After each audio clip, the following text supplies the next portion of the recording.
Hello everyone and welcome back to Why the Hell Do We Care? Today we have a pretty varied group to discuss with 2 Dynasty Warriors, 2 Samurai Warriors, and 2 in the other category, so let's get started. Kai Wenji was born in 177 AD and was first playable in Dynasty Warrior 7. She was a poet and also known as Kai Yan. She was kidnapped by a group of nomads and was saved by Cao Cao, and she was wed to Dong Si. That is pretty much her historical significance in context of the Three Kingdoms.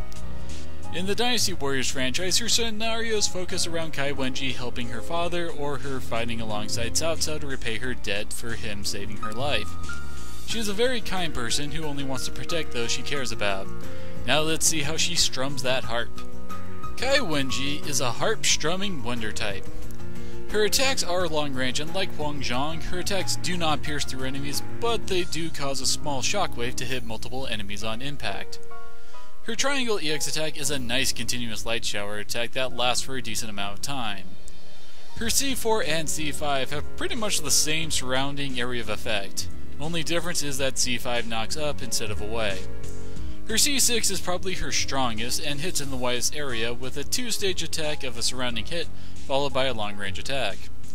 Her ground R1 stuns, and her aerial R1 saps life and heals herself. Her Musou hits multiple times in a cone in front of her for some pretty decent damage. Her passive is Wonder, which boosts Wonder-type stats. Overall, Kai is not the hardest hitting, but she has good area of effect attacks, and her self-healing skill can help if you are in trouble. It is unknown when Orochi was born, but he first appeared in Dynasty Warriors 5. In the Dynasty Warriors series, Orochi is a mystic like Taigong Wang. His original storyline featured him trying to find the noblest hero in the land and elevating him to the ruler of China. He initially compared Cao Cao and Liu Bei, and while he believed Cao Cao to be the stronger man, he didn't believe he would fight for the people, so he put his efforts into helping Liu Bei. Historically, he was a Taoist that served Cao Cao. Not much is known about him, but there are legends of his magic, such as teleporting or summoning food and wine with his magic. Now let's see how he deals his talisman cards. Orochi is a card-slinging wonder type. Instead of having an EX attack like most Dynasty Warriors, he has an extended S string that finishes off with his C4. His C3 can hit many times, and it's possible to get a few enemies trapped within it. His C4 made him really overpowered in Dynasty Warriors 5, since it was really easy to get enemies caught between 2 of the lasers, making them take multiple hits and killing them outright. Now, though, I think the most I have managed to hit with it is 3. His C6 is his hard-hitting attack with a nice double explosion. His ground R1 is unblockable, and his aerial R1 has some decent damage behind it. His Musou is simply him walking forward while his talisman flies around him, but it kicks like a friggin' mule. His passive is Regeneration, which accelerates Musou gauge recovery while inactive, so that can come in real handy. Overall, Orochi is a pretty solid character. He may not be a godly overpowered character like he was back in 5, but he can still hold his own. Toshiya Maeda was born in 1539 AD and was first playable in Samurai Warriors 2 Extreme Legends.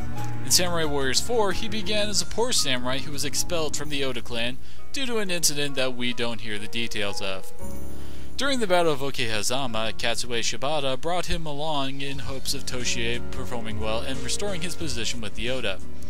He is successful and eventually earns the leadership of the Maeda clan.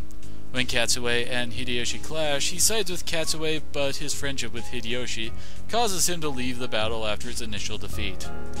He serves the Toyotomi until he dies of illness shortly after Hideyoshi's death. Now let's see how he uses his oversized sword and spears. Toshiya is a power type with a long S string like Gijjo Tachibana. Generally, his S string focuses on his sword, while his charge combos focus on his spear attacks. Like most long string fighters, his charge combos have a lot of variety to them. His C4 is a decent crowd clearer and comes out pretty quickly. His C6 involves him throwing his spears like boomerangs, which always wins points in my book. His C7 is unblockable, so that is handy against turtling opponents, and his C8 has the biggest area of effect of all of his attacks. R1s are really hard-hitting, to the point I once saw a strategy for him online that pretty much focused on a setup to spam Toshiya's R1s. His Musou is a lot like Musashi's. He is completely stationary while performing it, but it hits quickly and hard. His passive is Efficacy, which boosts damage to officers, which is always a very good thing. Overall, Toshiya is solid and has a lot of variety to his moveset, making him able to adapt to many situations. Kanetsugu now first appeared in Samurai Warriors 2 and was born in 1560 AD. He is a major officer of the Uesugi clan and serves both Kenshin and his son Kagekatsu. He also forms a friendship with Yukimura Sanada and Mitsunari Ishida with their ideals of honor. The Uesugi join Mitsunari's forces to fight Ieyasu Tokugawa and lay siege to Hasedo in an attempt to split Ieyasu's forces. Unfortunately for Kanetsugu, Mitsunari is executed and the Uesugi are forced to surrender. Finally, his sense of honor forces him to do his duty and serve the Tokugawa forces in the Battle of Osaka Castle and take up arms against his friend Yukimura. He survives the battle and lives to see the new era of peace. He is a very passionate individual, especially when it comes to righteousness and honor. Now let's see how Kanetsugu wields his blades and spell cards in battle. Kanetsugu is a speed type and is fairly average. His S-string doesn't have much range, but it does its job at keeping the foot soldiers at bay. His C1 is a nice knock-up to knockdown attack with his talisman. His C2 and C3 are alright, but neither are really something to write home about. His C4 is a very nice AoE attack that ends with Orochi's shotgun lasers. His C5 is an unblockable throw, which is always nice against blocking opponents. His ground R1 makes a massive flaming circle appear that stuns all who try to get in there, and his aerial R1 is a decent laser attack. His Musou is his high point, with him just spamming lasers in a cone out in front of him. His passive is Speed, which boosts stats of all other speed types, so he can be nice in speed-heavy teams. Overall, Kanetsugu is pretty average on most points. He doesn't really shine out compared to others, but he isn't a weakling like some of the others. Benkei first appeared in the PSP port of Warriors Orochi 2. He is a friend of Yoshitsune, however when they first arrived in the Amalgam world in Warriors Orochi 2, he is separated from Yoshitsune. In his wanderings he meets Himiko and Daji and decides to help Daji after she promises to fulfill his desire to collect rare weapons. He runs into Yoshitsune during a battle, and Yoshitsune is very disappointed in his friend's choice of employers and attacks him. In Japanese folklore, Benkei is popularly known for his large size and infallible loyalty to Yoshitsune. Supposedly, he traveled the land trying to collect 1,000 swords from whoever crossed his path, as he traveled across the land.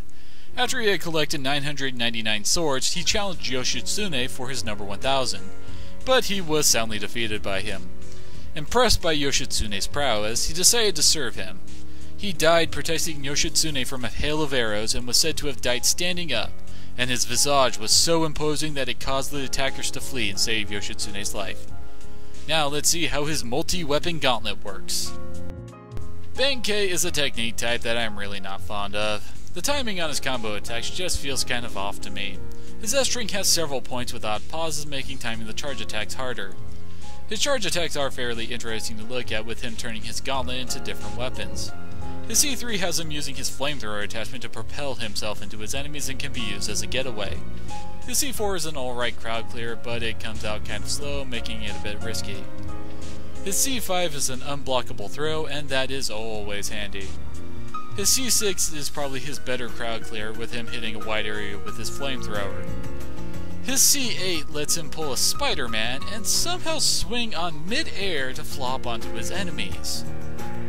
His ground R1 isn't that impressive, but his aerial is basically him diving into the ground and tunneling under the earth to hit his enemies. His Musou is the usual multi-hit, wide-hitting attacks like other samurai warriors. His passive is Technique, which boosts technique type stats, which as usual is handy when he is in a group of them. Overall, I am not that fond of Benkei, mainly because he doesn't fit with my usual timing. But if you can work with it, he hits pretty hard, so I say go for it. Ryu Hayabusa is a man who hardly needs an introduction for this segment. He got his start way back on the original Nintendo with the first Ninja Gaiden games. The series also got a reboot on the Xbox and has done fairly well. Ryu is also in the Dead or Alive fighting games, so he is in quite a range of games. His games aren't really what I'd call story-driven dramas. They can be pretty easily summarized as evil ninjas or demons are up to no good, and Ryu ends every enemy in his path between himself and the evil leader. He is a one ninja wrecking crew with a huge arsenal of bladed implements to get shit done. So let's see how he wields his trademark dragon sword. Ryu Hayabusa is a power type and is pretty much overpowered as all hell. His standard S-string is very quick and carries him forward quite a bit, letting him decimate large groups of foot soldiers. His C1, C3, and C4 are all big rapid attacks in succession. They also do very good damage, making them fairly interchangeable to wrecking some poor officer's day. His C2 lets him perform his good old Izuno drop throw that is pretty well known part of his fighting style. His ground R1 can be used to clear out enemies or on a single target if you can get all the fireballs to hit. His air R1 is a pretty awesome grab attack where he impales his opponent with his sword. His Musou is a pretty standard fare, with the caveat that anyone he hits with it will be frozen in place, making it pretty easy to land all of the attacks on one opponent. His passive is Vigor, which boosts damage inflicted with combo attacks, which fits his style pretty well. Overall, there is no better person you can ask for if you need some full dead as soon as possible. Well, that's it for this episode of Why the Hell Do We Care? Join me again next time as Sun Cheng Jiang, Gincho Tachibana, and Jiao Qiao embark on their own little mission.